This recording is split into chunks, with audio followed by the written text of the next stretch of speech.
Oi pessoal, sejam bem-vindos aí à nossa unidade 4, que é a unidade de fechamento dessa trilha.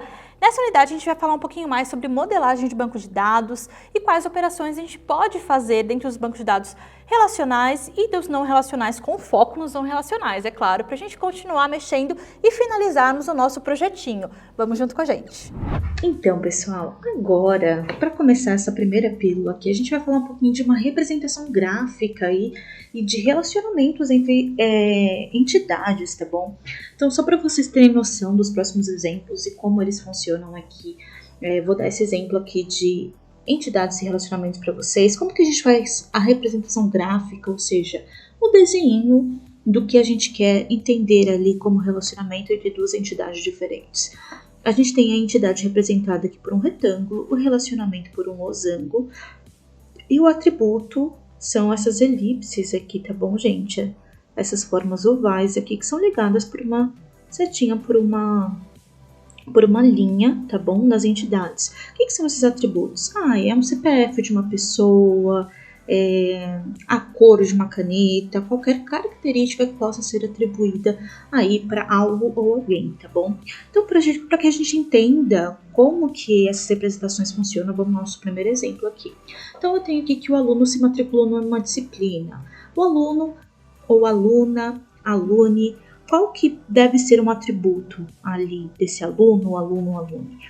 Cada pessoa tem o seu próprio nome, certo? Ou seja, o nome que é um atributo desta entidade aqui. Então, a gente tem que essa pessoa se matriculou numa disciplina. Essa disciplina também, por sua vez, tem o seu nome. A matrícula vai ser o relacionamento entre os dois, tá bom? Por que eu estou mostrando isso para vocês? Porque no nosso próximo exemplo, a gente vai ter o relacionamento 1 para 1, ou seja, de uma entidade para outra entidade, de apenas uma para uma, tá bom?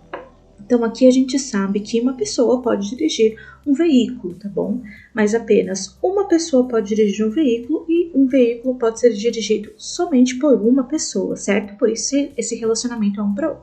Então, aqui a gente tem uma pessoa dirigindo um veículo, né? Então, a gente costuma colocar um aqui do ladinho da entidade. Fechado, gente? E aqui a pessoa pode ter o nome, veículo também, pode ter a marca, pode ter a cor. Vocês podem refazer esses exemplos aí e pensarem em coisas diferentes para cada uma dessas entidades, fechado? Temos também o relacionamento 1 para N ou N para 1, tá? Então, qual exemplo a gente tem aqui? O empregado trabalha no departamento, certo? Um funcionário ele pode trabalhar somente no departamento, mas um departamento pode ter vários funcionários, ou seja, um departamento aqui pode ter ali uma lotação de N pessoas empregadas, de N funcionários ou funcionárias, tá bom? Então, essa relação é 1 para N ou N para 1, tá bom? Como a gente quiser olhar aí. E eu quero que vocês pensem nisso. O que acontece caso a gente inverta nessa cardinalidade desses relacionamentos? Um empregado trabalhando para N departamentos. O que acontece aqui? Pensem um pouquinho aí e respondam na cabeça de vocês. Exercitem isso. E também a gente tem, gente, a relação aqui, muitos para muitos, ou seja, N para N. A gente tem aqui, por exemplo, alunos, alunas podem ser matriculados em várias disciplinas. Vários alunos podem ser matriculados em várias disciplinas e cada uma das disciplinas podem ter vários alunos, tá bom? Então, esse é o exemplo de relacionamento N para N. Eu queria trazer isso aqui para vocês, para que o conteúdo dessa pílula e das próximas também fique mais tranquilo, fechado, pessoal? E tem um detalhe, né? A gente pode representar tudo isso aqui em formatos de tabelas.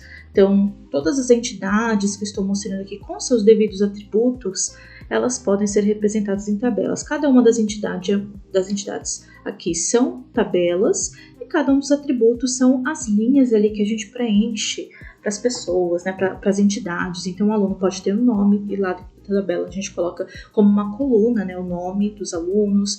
Cada um dos alunos pode ter uma idade, por exemplo, que vira outra coluna na nossa tabela. E a mesma coisa vale para a disciplina. Ela pode ter seu nome, que vira uma coluninha lá. Ela pode ter o professor ou a professora que dá a disciplina, que vira outra coluna, e assim por diante, pessoal. Então, eu quero que vocês entrem por aí e tentem transformar esses exemplos aqui que eu mostrei para vocês em tabelinhas e demonstrar esse relacionamento aí por tabelas, tá bom? Ficamos por aqui, gente. Dentro dessa aula, a gente conheceu um pouquinho mais sobre os tipos de relacionamentos que a gente consegue fazer no modelo relacional. Na nossa próxima aula, a gente vai ver um pouquinho mais sobre como a gente lida com um exemplinho voltado a um blog, tanto na parte relacional quanto na parte não relacional. Fica com a gente!